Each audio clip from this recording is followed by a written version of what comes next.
Excuse me, Mr. Chachawan. Yeah. Okay. Good afternoon. Good afternoon.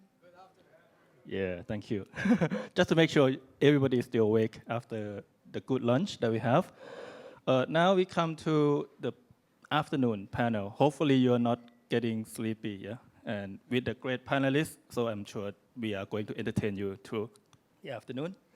The topic is very interesting for this afternoon. Are you prepared for the next wave of ransomware and phishing attacks? How many in this room got phishing attacks? Raise your hand. I think everybody, yeah? I'm supposed to see all the hands here. And how many of you experienced ransomware before? Okay, maybe you don't need to raise your hand. All right, so with the, it's not new when we're talking about ransomware and phishing, yeah, but with the power of AI and cloud, and in the future that's coming, quantum computing, that's going to be very, very, very more sophisticated because, again, the threat actor always one step ahead of us. So they keep developing like the new technique, tactic, and finding the new surface, attack surface, like what we discussed in the morning, like even attack the human factor, or even like attacking the families or supply chain. So bringing to the first question, with AI-driven phishing and ransomware attacks these days, especially in Thailand, what are the tactics that you are seeing, and also not only Thailand, yeah? What are you seeing in the threat landscape today? So maybe go to Daniel first. Thanks. Yeah. Over the last few years, from my experience and what I know, my feeling is the speed of doing phishing, for example. When I say speed, I mean the topic in the phishing email is much faster, closely related to the organization's activity. I think I do not know enough of what actually on the other side of the phishing, but what we can perceive is, seems this group of attacker, now they're able to have faster in collecting the intelligence, maybe by social engineering, maybe by scanning, monitoring of the organization activity. And the phishing topic are very closely related to certain organization activity. For example, during the yearly review of merits and compensation package and salary, around that time, the phishing email come through is about would like certain managers or senior management to approve a salary proposal. That timing is really too much coincident without knowing what's happening in the organization. And there's other example as well. So we think that something is really intelligent going there, and the speed are very fast now. So they are like more advanced and more harder to detect these days. When we got like email phishing in the past, and less random in terms of the topic. It's very targeted topic. It's more targeted. So yeah, sometimes maybe things like this is a real CEO or this is a real supplier, but maybe it's not, right? I mean, if you spot really in detail, there's maybe something that you may see, oh, hang on, is this true? So in this case, James, you also have the same thing? Yeah, so as the sessions this morning highlighted, Asia is a big target for APT attacks. And in fact, there was an article in the Bangkok Post in February that said Thailand is 70% above the global average in terms of APT attacks. So previously, I used to be in consulting for a company called Kroll, and I would help clients globally around complex attacks and ransomware. And one thing I want to say is, and maybe this is a bit controversial, but I think we should start calling these groups as they really are, criminals. In cyber we use terminology which often plays down the seriousness of the action. You know, we call them threat actors. You know, if I go out and I rob a bank, I'm not a threat actor, I'm a criminal, right? So the fact that we have organizations, individuals conducting ransomware attacks on our companies, on our critical infrastructure, you know, we should start calling them out as they are criminals. Now, we mentioned about the different types of ransomware in the opening. So it used to be that ransomware was, we encrypt your data, you must pay the ransom to get it back.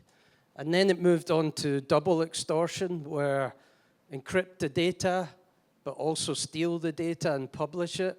So we have that double extortion method. Now what we're seeing more common, and it's making its way into Thailand, is triple extortion. So this involves encrypting your data, publishing it on the dark web, but then taking some follow-up action. And one example I'll give you was the criminals had engaged with an access broker for the ransomware attack. And when the company paid the ransom, so they actually paid the Bitcoin, one of the access brokers who was following the ransomware negotiation came in afterwards and said, oh, the ransomware negotiator stole the money, so we did not get the ransom paid to us. You have to pay again. And that's an example of triple extortion. Other examples are they may contact the regulator, they may contact the press, they may even contact your customers. So, you know, I think it's very important that we use the right terminology, we treat it with the seriousness that it deserves, and then we work on mitigation plans around that. Yeah, so I'd like to follow up on what James said about criminals, right? So totally, first of all, totally agree. These are criminals, but we're not talking about the type of criminals that take a gun and at the gunpoint they rob a bank. They have become very, very sophisticated. We're talking about large organizations with large development teams. You can buy a lot of tools, attack tools, on the web or on the dark web, and these organizations that create the tools are almost shadow organizations of like us. They'll have a support team and customer success, making sure that criminals are successful in what they're doing, and so on and so forth. So I think the number one thing that you guys should think about, being myself as an ex-soldier and officer, the first thing you learn in the military is know thy enemy, right? Know your enemy. You need to, as James was saying, you need to understand on the other hand, on the other side of the fence, there's a criminal. You need to understand how they function and what makes them tick and how you can fight them. Now, it doesn't mean that we take guns and fight them in the street, fortunately. but in order to actually give them, a fight back, we need to understand how they function and how to stop them. And one of the things, that I did in my previous company, which was called the Misto, that we ended up selling to Palo Alto Networks, is we realized that the attackers are using a lot of automation. And this is why they're faster than us, right? They're faster than you guys are, because they know how to automate things, and now they've added AI to this as well. You can only fight automation with better automation, right? Because otherwise, if you do everything manually, you will lose the fight. So you have to be at least as fast or faster than your enemy. You need to understand this. You need to build your infrastructure to fight the criminals in a way that gives them gives them a fight back. Unfortunately, as an industry, we are currently losing the battle.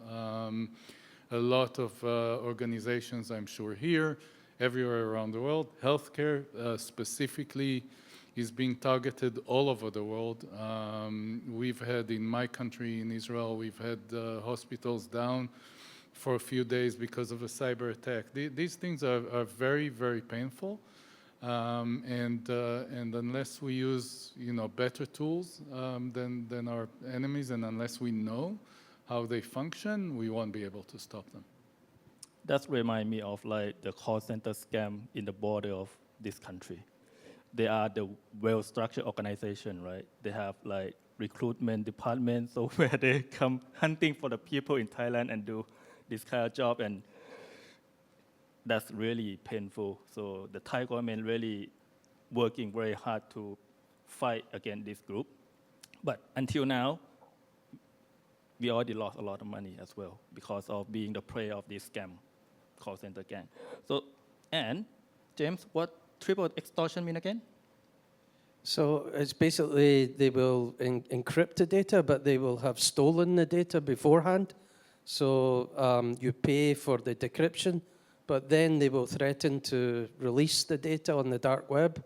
And then the third part is they will up the ante by informing regulator patients, or they may say, we've never received the money, you have to pay again. So multiple layers of extortion. So it's like being fish and fish and fish and never ending being fish, right? So now talking about our organization. So we know what's happening on the dark side. They are well structured, they are criminals, cyber criminals. So as the private sector organization, especially we have two guys from healthcare, how could we tackle against them? How can we know what they are going to do with us and how we are going to ramp up our defense? So maybe starting with James first this time. Sure. So I'm relatively new to healthcare. I joined Bumrungrad in December. But it does amaze me how critical the healthcare sector is in the context of cybersecurity. There was a recent article that said healthcare is number one in terms of the value of a cyber attack. It's running at an average of $10.9 million US. So very significant. And when you consider healthcare has patient medical records, patient safety, which are paramount, then maybe it's not surprising that a ransomware attack can be really devastating. To give you a brief example, last year in the US, United Healthcare had one of the largest cyber attacks on record. It cost them an estimated total of $2 billion US. When you look at all of the legal fees, the restoration costs, the loss of revenue. So it was a massive attack, and they actually were rumored to have paid $22 million US in ransom payments. And I often found it surprising as a consultant. When I met companies, the first thing they would say is, we do not pay ransomware, we will never pay it. But when, it's the survival of the company or it's the life of a patient that is at risk, then, maybe the different decisions have to be taken. So I think it's paramount that for healthcare and particular hospitals who have a lot of legacy infrastructure, that we really invest in protecting patient records, that we're able to, have air-gapped solutions that we can recover, but just as importantly, that we have all of those good security controls around incident response and security monitoring capabilities. Yeah. Moving to Sure. we have Daniel and Dan, so that's confusing me a lot sometimes. So moving to Daniel. Right, thanks. So of course, what James mentioned James, here. not another Yes, Dan. Yeah. James mentioned totally right. As a security IT professional in charge of organization, we have to make sure the organization, system are secure, using all technology we can in the budget that we are allowed to spend. That's one side, that is really the technical side. Of course, on the other side, no matter how secure your system is, human being is the one behind all the machine and running all the machine. So it comes back to the users part of awareness training to make sure they know what's phishing, what is risk to do, and that's why we need to improve the user awareness training. I think I shared before in other meeting that it's very time consuming to keep the user training regularly, frequently. Not only train them, but also need to do assessment to see whether they actually follow the training and not fall into the phishing. So that of course, some tool in the market you can help you to set it up, and then you can plan for the whole year if you want to, of different training regularly, at the same time doing a regular phishing test with different topics. So doing one thing, there's three thing component. One is planning your user awareness training and assessment. Second thing is you need to know what to do with the result. You need to be able to quick analysis and adjust. And the third thing is, if the most important part is to how to change the behavior of the user. Once they are aware that they've been trained, they still not respond according to the training, and they are aware that this have been, with the test result, they know that they are actually not doing the right thing, then what's the consequences? So all these three parts need to be well thought through in the organization. Can we call this like double training or triple training? That's right, exactly. All right, from the First, provider double, perspective. Yeah, provider perspective. So I suggest, not necessarily as a provider, but someone who's been doing cyber security defense for about 30 years. I think two concepts are really, really important to me as I think about this. One that I had already mentioned, which is automation, which I think is crucial. You need to be fast. So for example, when a ransomware starts spreading, if you're fast enough, you might be able to stop it at the second, third computer, versus when your entire organization is down. This is a good example of how automation can really help you. So this is one concept. The second concept that again comes a bit from the defense industry or from military, etc., is think about things as defense in layers. Have as many layers that you can. So my colleagues here mentioned some of the important layers, but you have to always remember that it's not enough to have like one really good layer or two good layers. You need to have many layers. So it's really good. It's really important for you to train your people. I totally agree with that 100%. But then an attack might still happen even if your people are trained. So what do you do then? You need all kinds of products that like firewalls and all and anti-malware and what have you. But that's also not good enough. Even if you have the top of the line and the best possible products, they're deployed correctly, and then still an attack might happen. So you have to think in layers and have another layer and another layer. Unfortunately, my country now is under attack for the last 2 years. We get ballistic missiles from Yemen on a daily basis, and we have like 5 layers of missiles that are supposed to stop them. And whenever one fails, another one tries to get the missile. And this is how I think, and this is how I think you guys should think about it. And then at the end, in many cases, what I see, and this kind of connects to what I'm doing today, which is, as some of you heard about authentication and authorization, etc. I say all this, and I come to companies that really invest millions and tens of millions of dollars in protecting themselves, and yet they use passwords, which is, to me, it's unbelievable, right? So you have such a weak link in your organization, and you put so much money on your security, and then you have such a weak link in the beginning that makes it, you know, basically a kid's game to break into your company. That doesn't make any sense to me. So it means that on every layer, every level, you have to think security. You have to think how you do it correctly, especially if you have, you know, assets that you need to protect. Yeah, if I could just add one quick point on the multi-layer, because what I saw in a lot of ransomware incidents that I responded to as a consultant was after your environment is encrypted and you get the ransom note, you've typically got around 2 weeks to make the payment, and the criminal will be putting pressure on you during that time.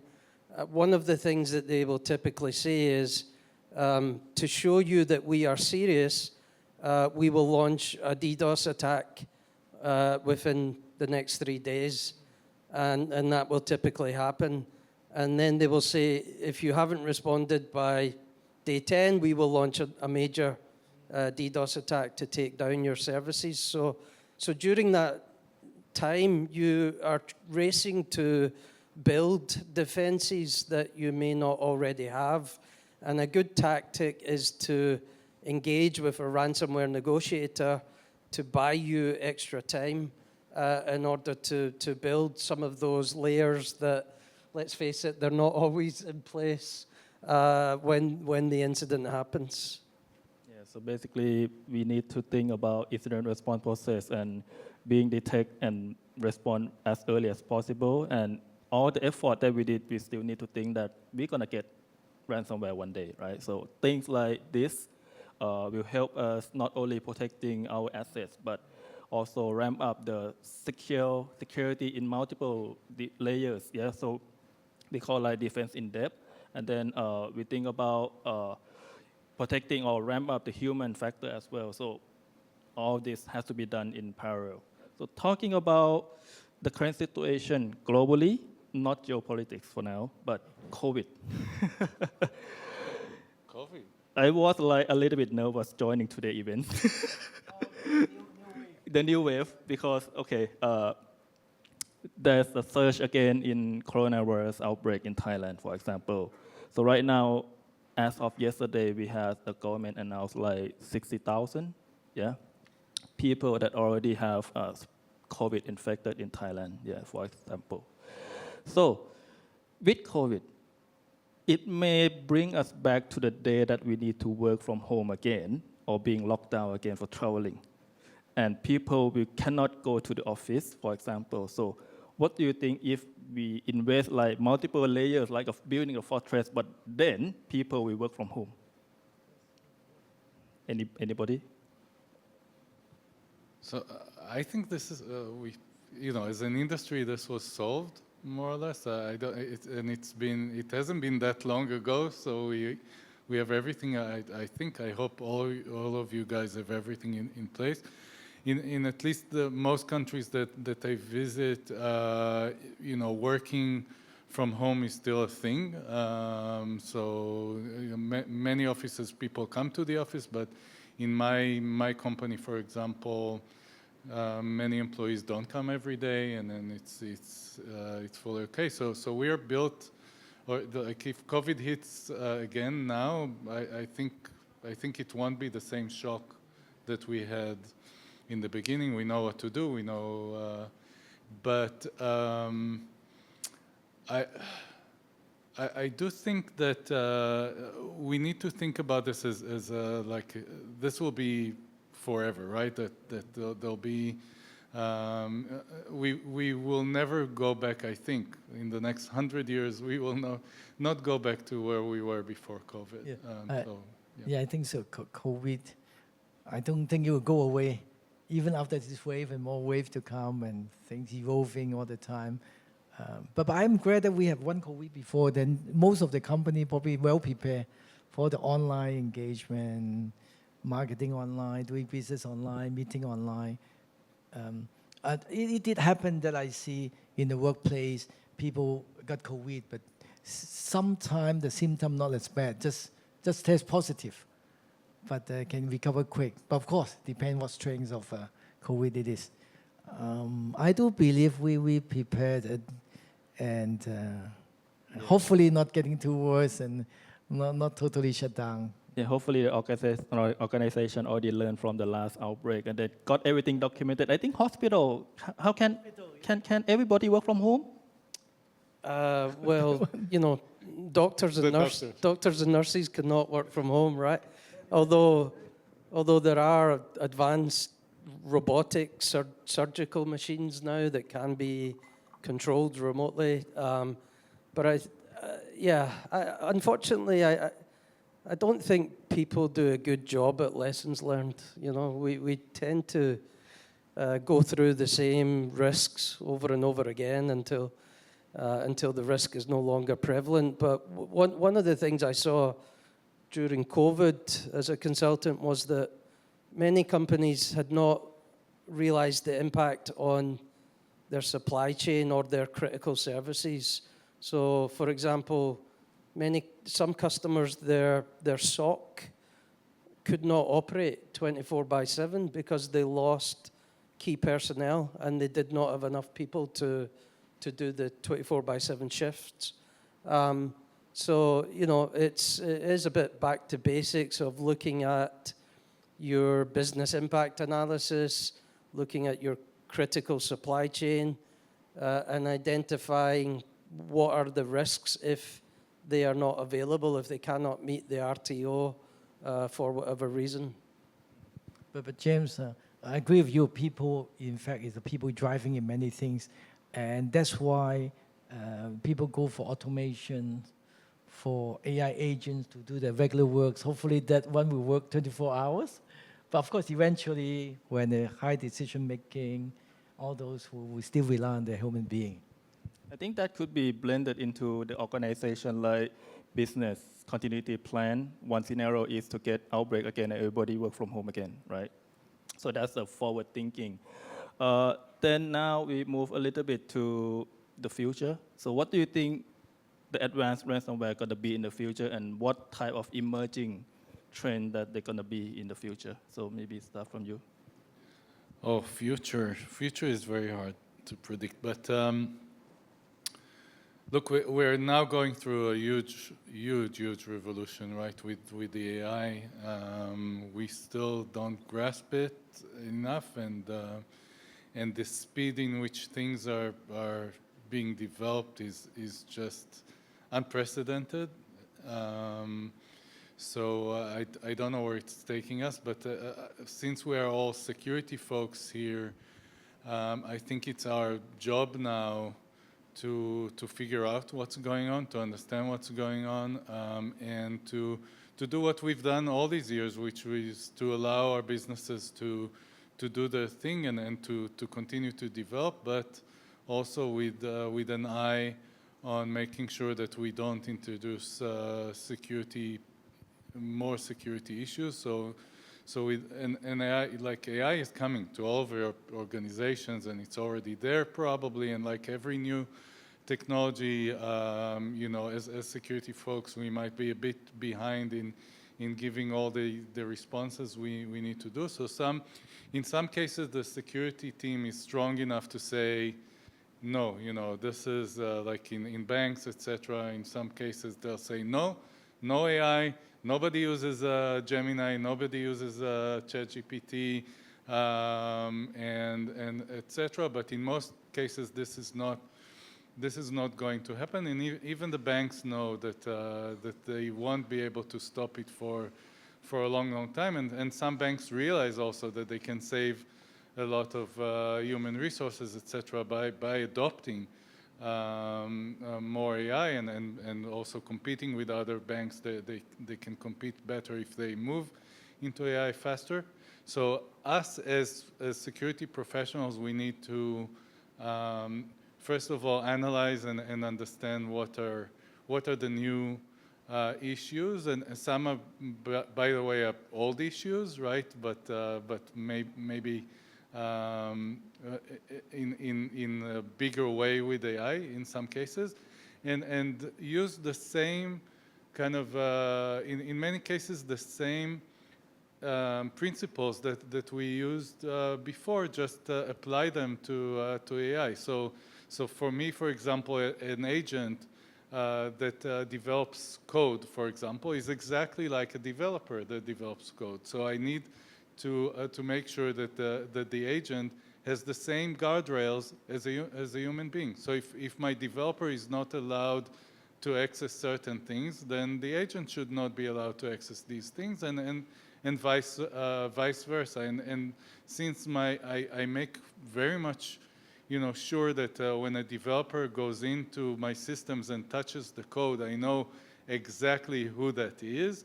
I need to do the exact same thing for agents, and I really cannot afford, some rogue agent that I've never seen before to touch my source code, right? Like I would never allow any human being to do the same thing. So I use the same. In the end, I will have to use the same principles. But apply them to the new world of AI, and that's that's something that I think all of us in the room will be doing in the next couple of years at least. We'll be handling this new world and figuring out what we need to do in terms of security. I'm pretty sure that this will be the work of all of the guys here for some time. So back to these two folks that working for Thai organization, I have a special add-on question for you as well. With the Thai legislation like Data Protection Act, yeah, future as well, yeah. This being already enforced in Thailand and being in the healthcare industry, we all know that really impacting the personal data and human life and things like that. I mean, so what can you forecast, or what would you forecast that is going to happen in the future for specifically for healthcare industry? I think, like we're in the AI wave at the moment, and maybe in a few years we'll be in the quantum AI wave, and then it's a whole new ball game again, because we were talking about data encryption and cryptography to protect sensitive patient records against hackers and compliance with PDPA. But if we haven't done proper quantum risk assessments and be agile enough that we can change encryption algorithms to protect against such attacks, then it opens up a new avenue of data protection risks. And data privacy is a big issue for every sector, but again, when we talk about healthcare, it takes on an even higher precedent, because it's patient records, and there have been ransomware and attacks. I think there was one in Germany a number of years ago where the patient record system was encrypted, and as a result, a patient died because they were not able to access their records and understand, the conditions that this patient had. So the bar is at a different level, I would argue, in terms of healthcare. But the challenge is huge, because we're still, healthcare, as I said, particularly in hospitals, deal with a lot of legacy infrastructure, have a lot of medical devices which are running on Windows XP or who knows what. So getting on top of the landscape when it's increasingly integrated is a challenge, and to now take a stance in front of the board of directors and say we need to invest in quantum protection is quite a big ask, because it's not really something which is on the newspapers or seen as a real threat today. But I think in a very short space of time, it will increasingly become a threat. Right. It's a good topic for the future, because we can say anything, no one knows, right? But for me, it's a 3 level about future, because AI is already here, and AI tools are so easy available, both for individual, for organization, right? So nowadays, in our many organizations already talk about AI agents. They use a simple tool, they can build an agent. It's a simple task-oriented agent, so they are doing those automation. At the organization level, we are doing big automations, AI things. So when you talk about cybersecurity, you mentioned that those criminals, bad actors, they are big organizations. They will definitely using AI. They're using AI already. So in the future, in order to protect ourselves, we need to employ some tool, most likely AI-based, AI-driven. So if the bad actor using AI, we defend using AI, what it looks like is AI to AI, there's a war between them. Right, so we have to find ourselves, we have to make sure we know where we were at that time, how to position ourselves. Are we just hiding behind them? Are we actively engaged with them? That's 2 level already. The third one I can think of is the supply chain. We need so many partners to build so many tools for us in order for us to build our own eventual products. During the process, like AI agent here, automation there, and there, how do we know all these things are actually well protected as security-free, no threat, and so on? What are the monitoring and scanning tools able for us to scan all these regularly to make sure there's no bad things hidden inside all of these tools, even those that we build in by our own department? So that will be another challenge, and that will be interesting future. Yeah, very interesting. Yeah, so we are going to the world of VUCA, right? So we don't know anything that's gonna happen in the future. So it's gonna be one day that we may need to onboard, to have AI onboarding another AI, right? And then with the quantum power, we need an AI bodyguard.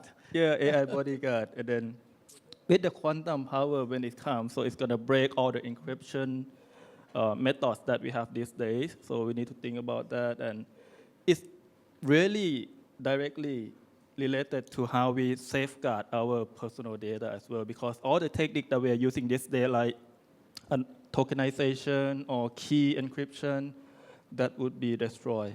So we need to rethink about that.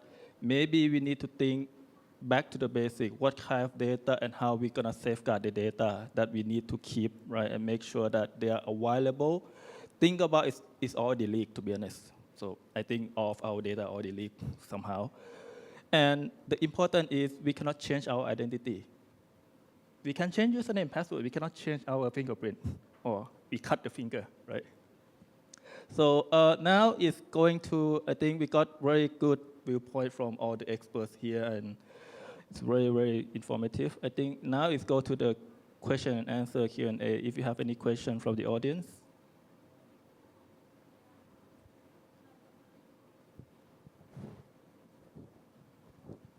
Thank you very much.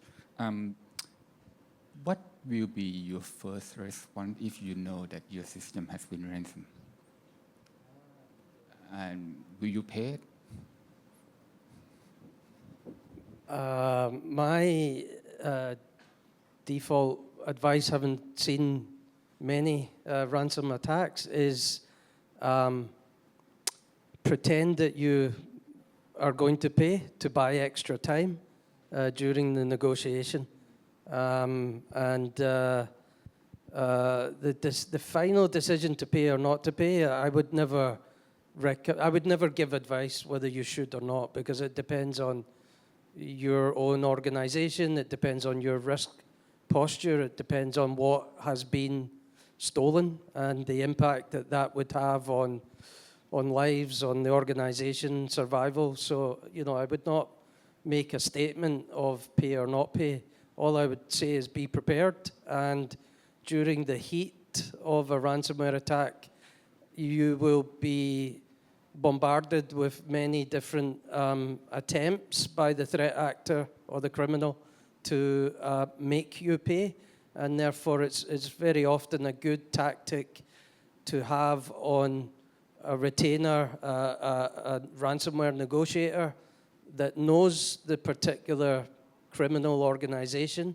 They know their TTPs, they know whether they will give you back the data that's been stolen or the encryption keys, and they can assist in buying you 1 or 2 weeks extra time during which you can boost up your defenses. Yeah, I want to add to this. I totally agree with what James said, but I think the most important thing for you now is to have a playbook ready. So negotiator is definitely one part of the playbook that you know their phone number, you know how to get them quickly. When it happens, time is of the essence. Like every second counts. So unless you have a plan that is ready and you know exactly what you're doing first minute, second minute, first hour, second hour, you're losing time. So you want to be prepared, you want to do training, you want everybody who will be involved in such a case to know what their role is going to be and train again and again and again. So when, if it happens, you're ready. I think that's the most important thing, because really the problem is that time is against you when it happens. And then you might end up paying even though you shouldn't have, right? Just because you're out of time. Yeah, having a playbook is not only enough, but also exercise it as well. Yeah. Build it into the part of the BCP exercise and actually doing it so that your people know what to do in a timely manner when this happens. And make sure that exercise the backup and recovery, make sure the backup is air gap, immutable, and encrypted, and don't store the backup unsecure, right? So from time to time, the backup itself is the source of data leak. Yeah, let me add on this play again. This is like Bangkok just have an earthquake a few months back, right? And if you happen in the high building, right? Every company in the high building, I'm sure they have drill or fire, right? Everything happened, how do you evacuate? You have to think back to that day in your organization. How good you are evacuate the building according to your people, the drill, right? So you know that how write down something is one thing, follow it when the incident really happens, another thing. Did your organization get panicked? They say orderly come down and so on. So that would give a good reflection of what you need to prepare for the cyber incidents. All right, so I think it's time. We have learned a lot of technique, tactic, procedures, and even we did like being a fortune teller, forecasting the future. But I think this session is very informative and useful to you, all of you guys. And all of our panelists will be available for you to reach out if you have any further questions. So for now, thank you very much and hope to see you again. Thank you very much.